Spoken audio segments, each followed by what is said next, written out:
Cycle की सवारी part 2। लेकिन अभी घर से निकले ही थे कि एक बिल्ली रास्ता काट गई और लड़के ने छींक दिया। क्या कहें कि हमें कितना क्रोध आया उस नामुराद बिल्ली पर और उस शैतान लड़के पर, मगर क्या करते, दांत पीस कर रह गए। एक बार फिर भगवान का पावन नाम लिया और आगे बढ़े। पर बाजार में पहुंचकर देखते हैं कि हर आदमी हमारी तरफ देख रहा है और हंस रहा है। अब हम हैरान थे कि बात क्या है। सहसा हमने देखा कि हमने जल्दी और घबराहट में पाजामा और अचकन दोनों उल्टे पहन लिए हैं और लोग इसी पर हंस रहे हैं। सर मुड़ाते ही ओले पड़े। हमने उस्ताद से माफ़ी मांगी और घर लौट आए। अर्थात हमारा पहला दिन मुफ्त में गुजरा। दूसरे दिन फिर निकले। रास्ते में उस्ताद साहब बोले, मैं एक गिलास लस्सी पी लूँ? आप जरा साइकिल को थामिए। उस्ताद साहब लस्सी पीने लगे तो हमने साइकिल के पुर्जों की ऊपर नीचे परीक्षा शुरू कर दी। फिर कुछ जी में आया तो उसका हैंडल पकड़कर चलने लगे।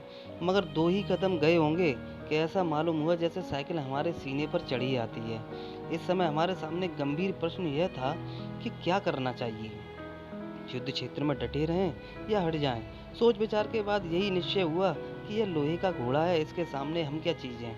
बड़े बड़े वीर योद्धा भी ठहर नहीं सकते। इसलिए हमने साइकिल छोड़ दी और भगोड़े सिपाही बनकर मुड़ गए। पर दूसरे ही क्षण साइकिल पूरे जोर से हमारे पाँव पर गिर गई और हमारी रामधुआई बाजार के एक सिरे से दूसरे सिरे तक गूंजने लगी। उस्ताद लस्सी छोड़कर दौड़े आए और अन्य दयावान लोग भी जमा हो गए। सबने मिलकर हमारा पाँव साइकिल से निकाला। भगवान के एक भक्त ने चम्मच का डिब्बा भी उठाकर हमारे हाथ में दे दिया। दूसरे ने हमारी बगलों में हाथ डालकर हमें उठाया और सहानुभूति से पूछा, चोट तो नहीं आई? जरा 2-4 कदम चलिए, नहीं तो लहू जम जाएगा। इस तरह दूसरे दिन भी हम और हमारी साइकिल दोनों अपनी घर से थोड़ी दूर पर जख्मी हो गए। हम लंगड़ाते हुए घर लौट आए और साइकिल ठीक होने के लिए मिस्त्री की दुकान पर भेज दी। मगर हमारे वीर हृदय का साहस और धीरज तो देखिए, अब भी मैदान में डटे रहे। कई बार गिरे, कई बार शहीद हुए, घुटने तुड़वाए, कपड़े फड़वाए, पर क्या मजाल जो कुछ जी छूट जाए। 8-9 दिनों में साइकिल चलाना सीख गए थे, लेकिन अभी उस पर चढ़ना नहीं आता था। कोई परोपकारी पुरुष सहारा देकर चढ़ा देता तो फिर लिए जाते थे। हमारे आनंद की कोई सीमा ना थी। सोचा मार लिया मैदान हमने।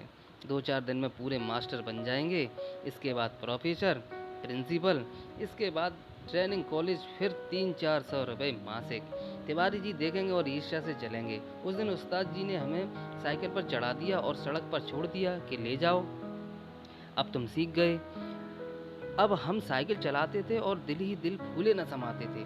मगर हाल यह था कि कोई आदमी 100 गज के फासले पर होता तो हम गला फाड़ फाड़ कर चिल्लाना शुरू कर देते, साहब बाईं तरफ हट जाइए। दूर फासले पर कोई गाड़ी दिख जाती तो हमारे प्राण सूख जाते। उस समय हमारे मन की जो दशा होती वो परमेश्वर ही जानता है। जब गाड़ी निकल जाती तब कहीं जाकर हमारी जान में जान आती। सहसा सामने से तिवारी जी आते हुए दिखे। हमने उन्हें भी दूर से ही अल्टीमेटम दिया कि तिवारी जी बाईं तरफ हो जाओ, वरना साइकिल तुम्हारे ऊपर चढ़ा देंगे। तिवारी जी ने अपनी छोटी छोटी आंखों से हमारी तरफ देखा और मुस्कुराकर कहा, जरा एक बात तो सुनते जाओ। हमने एक बार हैंडल की तरफ, दूसरी बार तिवारी जी की तरफ देखकर कहा, इस समय बात सुन सकते हैं, देखते नहीं हो साइकिल पर सवार हैं। तिवारी जी बोले, तो क्या जो साइकिल चलाते हैं वो किसी की बात नहीं सुनते हैं? बड़ी जरूरी बात है, जरा उतर आओ। हमने लड़खड़ाती हुई साइकिल को संभालते हुए जवाब दिया, उतर आएंगे तो चढ़ाएगा कौन? अभी चलाना सीखा है, चढ़ना नहीं सीखा। तिवारी जी चिल्लाते ही रह गए। हम आगे निकल गए। इतने में सामने से एक तांगा आता दिखाई दिया। हमने उसे भी दूर से ही डांट दिया, बाईं तरफ भाई, अभी नए चलाने वाले हैं। तांगा बाईं तरफ हो गया। हम अपने रास्ते चले जा रहे थे। एकाएक पता नहीं घोड़ा भड़क उठा या तांगे वाले को शरारत सूझी, जो भी हो, तांगा हमारे सामने आ गया। हमारे हाथ पांव फूल गए। जरा सा हैंडल घुमा देते तो हम दूसरी तरफ निकल जाते, मगर बुरा समय आता है तो बुद्धि पहले ही भ्रष्ट हो जाती है। उस समय हमें ख्याल ही नहीं आया कि हैंडल घुमाया भी जा सकता है। फिर क्या था, हम और हमारी साइकिल दोनों ही तांगे के नीचे आ गए और हम बेहोश हो गए। जब हम होश में आए तो हम अपने घर में थे। और हमारी देह पर कितनी ही पट्टियां बनी थीं। हमें होश में देखकर श्रीमती जी ने कहा, क्यों, अब क्या हाल है? मैं कहती थी ना, साइकिल चलाना ना सीखो। उस समय तो किसी की सुनते ही नहीं थे। हमने सोचा लाओ सारा इल्जाम तिवारी जी पर लगा दें और आप साफ बच जाएं। बोले, यह सब तिवारी जी की शरारत है। श्रीमती जी ने मुस्कुराकर जवाब दिया, यह तो तुम उसको चकमा दो जो कुछ जानता ना हो। उस तांगे पर मैं ही तो बच्चों को लेकर घूमने निकली थी कि चलो सैर भी कराएंगे और तुम्हें साइकिल चलाते भी दिखाएंगे। हमने निरुत्तर होकर आंखें बंद कर लीं। उस दिन के बाद फिर कभी हमने साइकिल को हाथ नहीं लगाया।